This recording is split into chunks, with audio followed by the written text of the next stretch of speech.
Mood swing atau perubahan suasana hati bisa saja merupakan sebuah hal yang normal.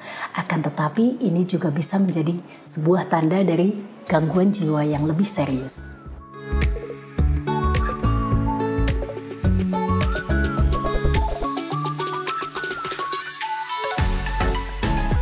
Gangguan mood atau gangguan suasana perasaan adalah suatu kumpulan tanda maupun gejala klinis yang dialami oleh seseorang terkait dengan suasana hatinya, di mana ini bisa menetap selama berminggu-minggu, berbulan-bulan, atau bahkan tahunan, dan mengganggu fungsi seseorang.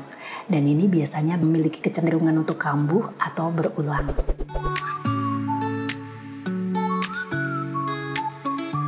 Bedanya dengan mood swing yang biasa adalah gangguan mood ini adalah sesuatu hal suasana perasaan yang menetap, bisa bertahan dengan lama. Dan kemudian tidak hanya mood itu saja, ada gejala-gejala yang lain karena gangguan mood ini adalah sebuah kumpulan gejala. Dan kemudian tidak hanya mood itu saja, kumpulan gejala ini akan mengganggu fungsi seseorang dan menimbulkan penderitaan dalam diri seseorang. Jadi beda sekali dengan mood swing yang biasa. Mood swing bisa saja normal, akan tetapi mood swing yang menetap menjadi sebuah tanda sebuah gangguan mood atau gangguan kejiwaan yang serius.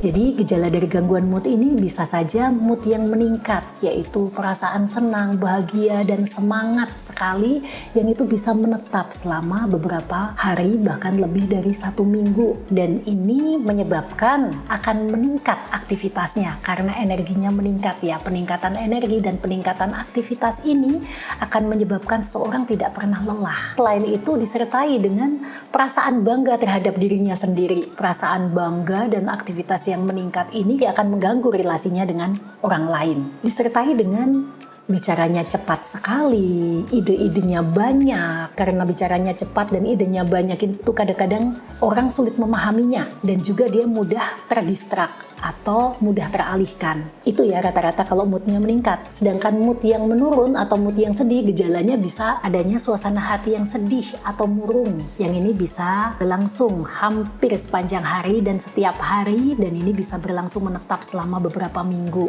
Dan rasa sedih ini juga diikuti dengan penurunan energi, sehingga ketika mau melakukan sesuatu sepertinya mudah lelah dan tidak bersemangat. Dan juga disertai dengan gejala-gejala seperti hal-hal yang dulu disukai itu tidak lagi suka untuk dilakukan. Nah, kemudian juga ada gejala-gejala lain yang menyertai seperti misalnya konsentrasi dan perhatian seseorang itu terganggu, menjadi mudah lupa. Nah, juga disertai dengan adanya harga diri, kepercayaan diri itu bisa menurun. Ada juga perasaan seperti putus asa ya. Kemudian disertai juga pandangan masa depannya kok rasanya pesimis atau masa depanku suram sekali.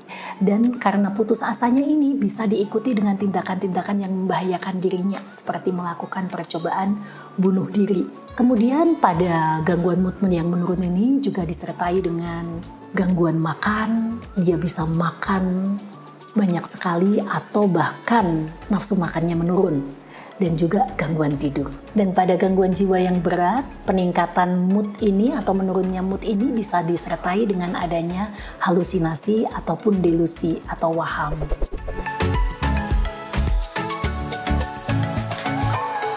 Gangguan mood ini bisa disebabkan oleh beberapa faktor, diantaranya faktor biologi, psikologi, maupun sosial. Untuk faktor biologi sendiri bisa disebabkan oleh karena faktor genetik atau faktor keturunan. Yang kedua, faktor psikososial ini bisa dipengaruhi oleh karena pola asuh tertentu pada masa kanak, seperti misalnya pola asuh yang abai ataupun pola asuh yang abuse ya. Dan juga bisa disebabkan oleh karena faktor lingkungan sosial yang buruk ataupun adanya riwayat trauma atau kekerasan pada masa kanak, misalnya kekerasan secara fisik, psikis, maupun kekerasan seksual. Dan juga disebabkan oleh karena masalah sosial yang lain seperti masalah ekonomi, yang itu bisa menyebabkan semuanya terkait dan menyebabkan terjadinya gangguan mood ini.